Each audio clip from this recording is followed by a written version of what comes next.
I think this is the moment when I can finally share my story with you.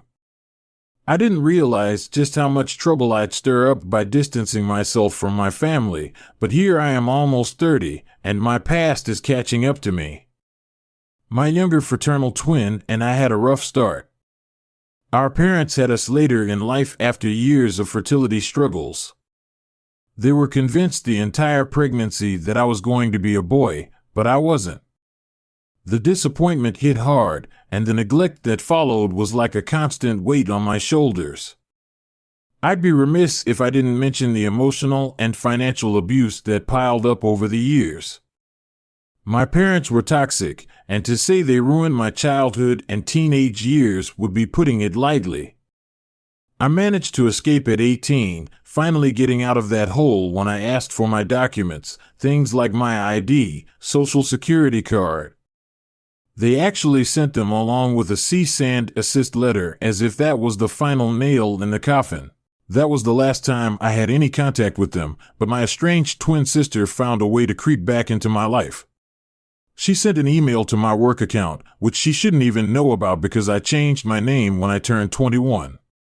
The email was full of guilt-tripping nonsense about how we're twins and everyone says twins should be close, followed by some passive-aggressive stuff about inviting the family to my wedding. I had no idea how she found my email, and I started worrying about her mental state. My sister knew she was the golden child and loved to make my life miserable. She used to hide her stuff in my room. Then they'd accuse me of stealing, which would lead to our dad doing the punishment. It could be anything from locking me in the basement for days at a time to letting me out only for school or meals to outright beatings. The worst incident happened when I was 17. She pushed me down the basement stairs, and I ended up with a broken arm, a concussion, and stitches in my head. My parents forced me to lie and say I fell so I wouldn't get in trouble. I left 2 months after graduation. Thanks to my friends, things stayed quiet for a while. Then my sister-in-law Lisa posted about my estranged family on her blog. She said her followers convinced her it was her duty to mend the rift. That's when the emails from my sister escalated into angry phone calls and threats. I went to get a restraining order, but cease and desist seemed like a quicker fix at the time. It worked for a bit, until it didn't. That was at a family dinner with my in-laws. Then, Lisa surprised me by saying she'd driven my twin to reconnect with me. I felt like I couldn't breathe. My husband immediately called the police, while my mother-in-law, the lawyer who used to work with victims of domestic violence, stepped in and the police escorted my sister straight to the airport and put her on a plane. Lisa defended my twin, insisting she'd never hurt me, which felt like a punch to the gut after all the support I've given her over the years. Her betrayal cut deep. She's now ostracized from the family, and my husband told me I could decide when, if ever, I wanted to hear her apology. I've talked it over with my therapist and I've decided not to send a letter to Lisa. I didn't want her to turn this into a sympathy thing for her blog. Instead, I sent her a cease and desist order, making it clear she was no longer welcome in my life. On a brighter note, the restraining orders against my parents and sister had finally been approved. But that didn't stop my sister from trying to reach me. She was relentless, but I was done after a few sessions with my therapist and starting a new anxiety medication. I finally sat down with my in-laws to talk through everything. I spoke with my husband and my lawyer to discuss everything. It had been about 3 weeks, and I was starting to realize that it was okay for me to feel upset and take as much time as I needed to process everything. My therapist encouraged me to focus on my own healing, rather than trying to keep everyone else happy. With that in mind, I've decided to cut off contact with Lisa for at least 6 months. My husband's brother, who's close with Lisa, was upset when he heard about this. He texted me saying he didn't understand why we were banning her from the holidays over something so minor. He thinks this is going to cause problems. It was a tough situation for everyone. My husband was furious when he saw the group text he sent to the whole family saying we wouldn't be hosting the holidays that year. He also suggested that, with everything going on with the pandemic, it might be a good time for everyone to take a break. He was determined to pull back from family for a while, and I was fully on board with the idea. My anxiety had been at an all-time high, and I just wasn't in an emotional place to deal with it. I was at my wit's end. I just wasn't in the right frame of mind to deal with it. We figured someone would try to stop by and convince us otherwise, and sure enough, it happened. My husband's grandparents, who always spoiled Lisa, showed up unannounced to make things more awkward. My husband had opened the door completely naked, holding a beer. They were disgusted and stormed off, accusing us of being the ones tearing the family apart. After that, we decided we were done with holidays involving them for good. I told them I was done with holidays involving them for good. I sent a long text explaining that for once I was choosing to focus on my own healing rather than being the forgiving doormat they'd come to expect. I told Lisa that her actions had consequences, and I wasn't backing down this time. At the time, I was working as a midwife, mostly doing TAH health sessions because of the ongoing pandemic.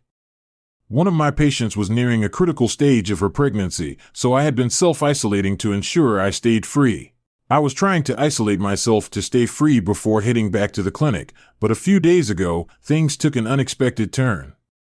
My husband's grandparents showed up at my clinic with Lisa, even though the clinic was closed. They pounded on the door for about 10 minutes until one of the nurses finally came out. She had her phone out, recording everything. There were signs up, too, making it clear that the clinic had audio and video surveillance. Security reasons, which was all perfectly legal. The nurse was really nice about it, but told them we were closed and suggested they head to the hospital if they were dealing with a medical emergency. My husband's grandparents weren't there for an emergency, though. They were there for me. They demanded to speak with me, and when they didn't get what they wanted, they actually called the police. The nurse knew this was nonsense and immediately reported it to the I called the emergency line right after the police showed up. When the officers arrived, my grandparents-in-law were already there. The police said they needed to apologize to me. The officers weren't happy about it and gave them a formal trespassing warning before sending them on their way. When my husband heard what happened, he was furious. He picked up the phone and started yelling at his grandparents. They said Lisa needed to apologize so that we could get back to being a family again. I took the phone from him. He told them firmly that whether or not I saw Lisa again was entirely up to me. After that, my husband decided it was time to put our family back together. He blocked all of them from our phones to give us the space we needed. We made a decision that day to focus on ourselves for the next year. My husband felt guilty for his grandparents' actions, even though it wasn't his fault. Meanwhile, we were still while dealing with my parents and twin sister. My parents got a restraining order, which was a surprise. My twin, though, was a different story. She started calling anyone who would listen and spreading wild rumors that my husband was abusing me. She'd always lived in her own reality, but this was a new low. This morning started despite the restraining orders we had in place against my parents and twin. My grandfather decided to file a welfare check. He said that my husband was physically abusing me, keeping me locked inside the house, and verbally tearing me down every day. The officers made it clear right away that they didn't believe the story, especially since the evidence came from my estranged twin, who wasn't even allowed to be involved due to the restraining order. We invited the officers in without hesitation. They walked through our home, met our dogs and ducklings, and by the time they left, they were completely satisfied that everything was fine. They even filed a report to counter my grandfather's claims and reassured us we wouldn't have to deal with any more welfare checks because it was obvious the accusations were false. Our lawyer sent a cease and desist letter to my grandfather right away, making it clear that any further contact would have legal consequences. We also gave him the latest text from my twin, which was full of her usual delusional ramblings. This time, she made up this crazy story, saying that my husband was holding me captive and abusing me. She even said that I was malnourished, bruised, dirty, and had a black eye and scratches on my arms. None of it was true, but it was obvious that she was losing touch with reality. Later that day, my aunt, who had helped me escape years ago, sent me a bunch of messages. She sent me more screenshots of wild messages from my twin.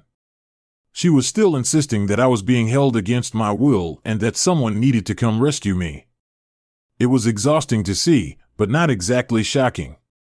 I forwarded everything to our attorney. It was undeniable that my twins' lives were spiraling out of control and getting worse. A few days later, the situation took an even darker turn. The restraining orders had officially been served to my biological parents and twin. My parents, unsurprisingly, stayed silent, but my twin went off the rails. She started firing off messages to anyone she could reach, insisting that I was in immediate danger. The story she was spinning had become more extreme. She said my husband had me trapped and was holding me hostage. She told them the police weren't helping because of the restraining order. She painted herself as the hero in some dramatic rescue. Then, just when I thought it couldn't get worse, I found out my husband's grandparents had taken her side completely. They decided to take things a step further without warning. My twin showed up at my workplace with my grandparents in tow. I was floored. It was after hours, the clinic was closed, but instead of leaving quietly, they made a scene, pounding on the doors and shouting to be let in. They demanded to see me like they had the right. It didn't take long before one of the nurses, already fed up, called the police. When the officers arrived, my grandparents and my husband and I had reached our breaking point. We were at our wits' end. The police had to escort my in-laws off the property and issue a formal trespassing warning. It was clear to us that enough was enough. My husband blocked his entire family from our phones. We both agreed that we were done. We cut off communication with everyone who was toxic. We refused to let them drag us down any further. Meanwhile, our attorney was on top of things, gathering more evidence.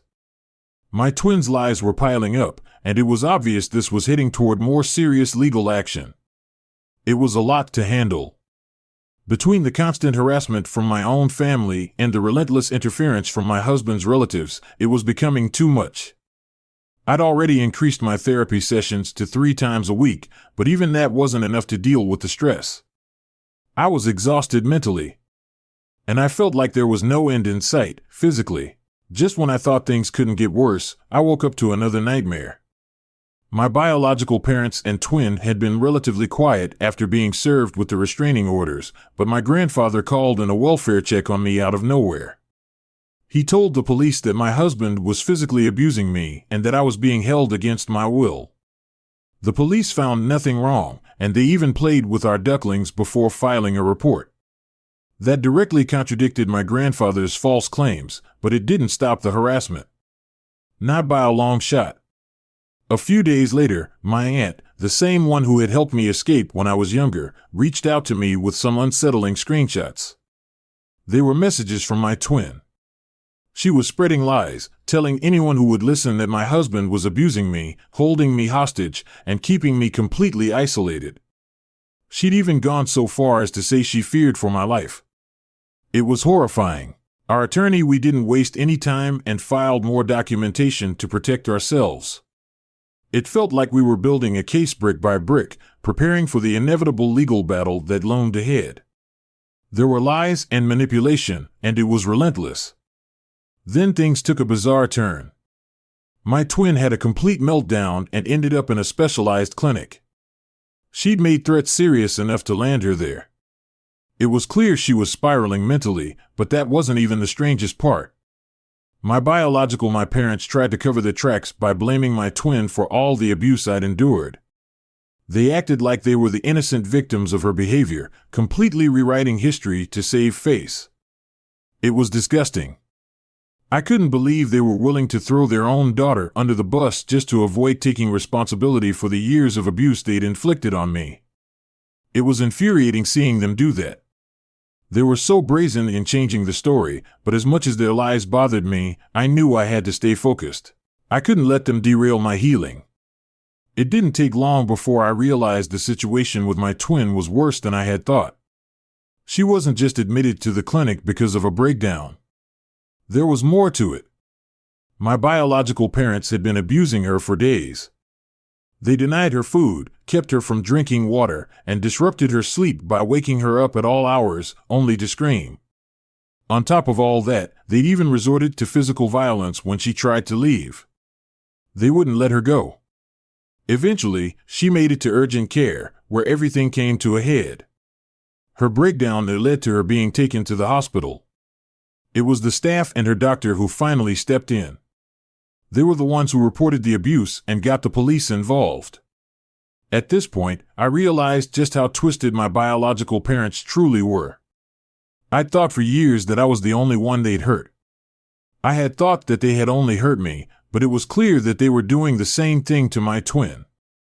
It was sickening. I found out that charges were being prepared against them and that they could be facing serious jail time, which gave me a small sense of relief. However, I knew better than to relax. Anything could still happen until the court process was finished. Meanwhile, my husband and I had been preparing for a major life change of our own. We had decided to move not just to a different state, but out of the country entirely. It was time to leave all the chaos behind and start fresh somewhere new, away from the toxicity. We didn't tell anyone about our plans. We quietly put everything in order, packed up, and left without a word. We had arrived in our new home country. I couldn't even begin to describe the sense of peace that had washed over me. We were staying with a friend for the time being, quarantining, and all of our animals were with us, healthy, happy, and settled. My husband had already started reconnecting with some old friends from the we could see that the stress he'd been dealing with for so long was finally starting to lift. But back home, the drama wasn't completely over. My husband's family, especially his grandparents, were furious that we'd left without telling them. They accused us of abandoning the family and said we'd run off to start a family of our own without including them. For the first time in years, though, I didn't care what they thought. I knew we were finally doing what was right for us, and I refused to feel guilty about it. As we settled into our new lives, I could finally feel the chaos starting to fade, at least for us. But back home, the situation with my biological parents was continuing to spiral. My sperm donor had apparently had enough. He got his old job back, moved in with a friend, and kicked my egg donor out of his life entirely. Their marriage had been a mess for years, but it wasn't the years of abuse or neglect that finally drove him away. What crossed the line for him was her using my name to open credit accounts in my name. My grandfather was really upset about the fact that she'd messed with my credit. It was that which made him leave. It wasn't the beatings, the lies, or the way they forced me to cover for them. The irony was lost on me, but I was just glad to be as far away from the mess as possible. As I expected, my egg donor completely lost control. She physically attacked my sperm donor, trying to claw out his eyes.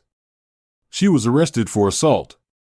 When she showed up, she turned her rage on them too. Now she's not only facing assault charges, but is also waiting for a psychiatric evaluation.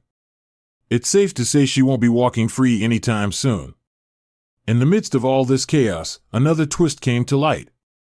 My grandfather, who had once sided with my parents, changed his stance once he saw how deep their lies and manipulation ran. He kicked them both out of his home and, if that wasn't enough, he rewrote his will, cutting my parents out completely and leaving everything to my aunt, who helped me escape years ago. It was a strange feeling realizing I might finally be free. My parents were tearing each other apart. My twin was still locked up in a care facility. Now even my grandfather had turned his back on them. It felt almost surreal, like after all this time I might actually be done with them for good. Meanwhile, my husband and I were getting settled into our new country. We had started our IVF journey focusing on building a future for ourselves for the first time after a long time. Things were finally starting to look up. We could focus on what was next instead of what we were leaving behind. Just when I thought the chaos had finally quieted down, life had one more surprise in store. My sperm donor, after throwing my egg donor out of his life, made one last-ditch effort to crawl back into my grandfather's favor. He begged and pleaded to be let back into the family, but it didn't change anything. My grandfather had already made his decision. He arranged for my twin to remain in a long-term care facility. He moved to a long-term care facility and was ready to leave the family home to live closer to my aunt, my sperm donor. He was on his own with no one to manipulate. The next thing that happened was that my sperm donor learned what my egg donor had been up to. She'd been using my name to apply for rental properties. He was furious, but it was too late. My grandfather had already cut ties, and my egg donor was facing a psychiatric evaluation and criminal charges for attacking the police. Their world was falling apart, and for the first time, they had no one to blame but themselves. Interestingly, I felt a sense of I was relieved that I wasn't involved in their problems anymore. They were finally facing the consequences of their own bad choices, and I was far away from it all. Meanwhile, my husband and I were building the life we had always dreamed of. We bought a beautiful home in our new country, somewhere that felt safe and somewhere we could finally relax. Our IVF journey was going well. For the first time in years, I was looking ahead without my past holding me back. I still heard updates from my aunt, but I decided to focus on my own happiness, my biological parents, my twin, and even my in-laws. I've come to accept that I'll never have the family I once hoped for, and that's okay. I have my husband, the possibility of children, and a new beginning in a place where we can finally start fresh. I've realized that's more than enough. Thanks for watching this emotional story of love, lust, and lies. If you enjoyed it, please like the video, subscribe to the channel, and hit the notification bell so you don't miss a fresh story every day. I'd love to hear your thoughts in the comments, so feel free to share your experiences and tell your story.